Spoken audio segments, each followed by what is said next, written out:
আসসালামু আলাইকুম। আজকে আমি ইংলিশের গুরুত্বপূর্ণ একটি টপিক নিয়ে আলোচনা করব। একটি শব্দ, সেই শব্দটা আমরা যেমন কন্টিনিউ ব্যবহার করে থাকি, কন্টিনিউ মানে এভরিডে আমরা ব্যবহার করি, সেটা হচ্ছে ইউ। এখন দেখেন যে আমরা ছোটদেরকে ইউ বলতে পারি, বড়দেরকে ইউ বলতে পারি, সমবয়সীদের আমরা ইউ বলতে পারি, বা এখানে শত শত মানুষ থাকলে তাদেরকেও আমরা ইউ বলতে পারি।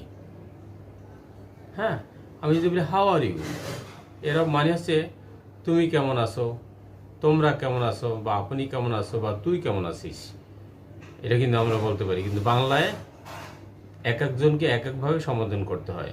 যেমন আপনি, বড়দেরকে আপনি, সম্পর্কিতদের তুমি, বা ছোটদেরকে তুই, বা অনেকজন থাকলে তাদেরকে আমরা তোমরা বলি। তো বাংলা এখানে দেখা যাচ্ছে বাংলার চেয়ে ইংলিশ সহজ, আর ইংলিশ একটি শব্দ দিয়ে আমি সবাইকে বোঝাতে পেরেছি।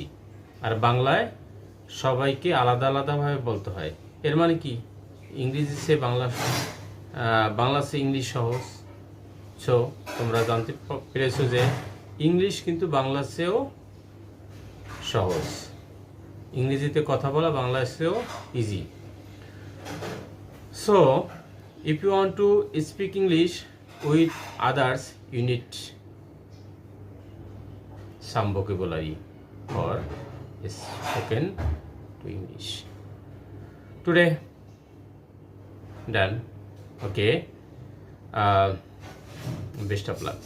Thank you so much.